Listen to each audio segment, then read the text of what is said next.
Hello everyone, welcome to Words and Wonders. Today I will be reading chapter 174 of the Grimms Fairytale series, The Owl. Please like and subscribe if you like what I do here. Now, let's begin.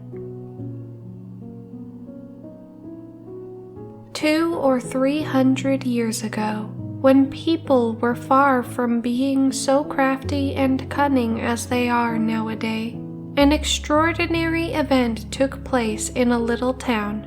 By some mischance, one of the great owls, called horned owls, had come from the neighboring woods into the barn of one of the townsfolk in the nighttime, and when day broke, did not dare to venture forth again from her retreat, for fear of the other birds, which raised a terrible outcry whenever she appeared.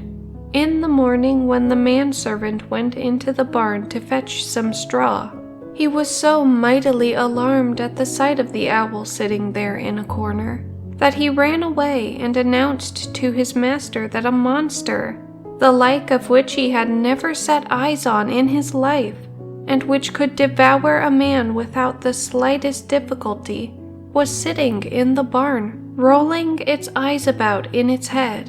"I know you already," said the master. "You have courage enough to chase a black bird about the fields, but when you see a dead hen lying, you have to get a stick before you go near it. I must go and see for myself what kind of a monster it is," added the master, and went quite boldly into the granary and looked round him. When, however, he saw the strange, grim creature with his own eyes, he was no less terrified than the servant had been. With 2 bounds he sprang out, ran to his neighbors, and begged them imploringly to lend him assistance against an unknown and dangerous beast, or else the whole town might be in danger if it were to break loose out of the barn where it was shut up. A great noise and clamor arose in all the streets. The townsmen came armed with spears, hay-forks, scythes, and axes, as if they were going out against an enemy. Finally, the senators appeared with the burgomaster at their head. When they had drawn up in the marketplace, they marched to the barn and surrounded it on all sides. Thereupon one of the most courageous of them stepped forth and entered with his spear lowered, but came running out immediately afterwards with a shriek and as pale as death, and could not utter a single word. Yet 2 others ventured in, but they fared no better. At last one stepped forth, a great strong man who was famous for his warlike deeds, and said, "You will not drive away the monster by merely looking at him. We must be in earnest here, but I see that you have all tuned into women, and not one of you dares to encounter the animal." He ordered them to give him some armor, had a sword and spear brought, and armed himself. All praised his courage, though many feared for his life. The 2 barn doors were opened, and they saw the owl, which in the meantime had perched herself on the middle of a great crossbeam. He had a ladder brought, and when he raised it, and made ready to climb up, they all cried out to him that he was to bear himself bravely, and commended him to St. George, who slew the dragon. When he had just got to the top, the owl perceived that he had designs on her, and was also bewildered by the crowd and the shouting, and knew not how to escape. She rolled her eyes, ruffled her feathers, flapped her wings, snapped her beak, and cried, "Ta-wit, ta-woo!"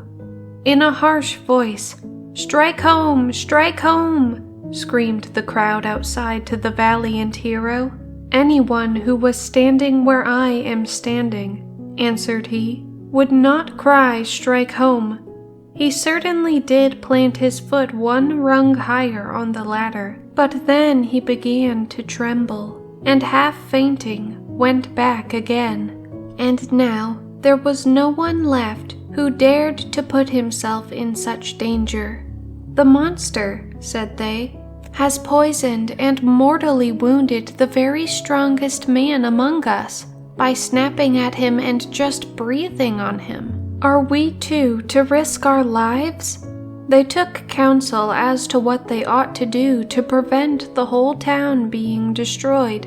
For a long time, everything seemed to be of no use, but at length the burgomaster found an expedient.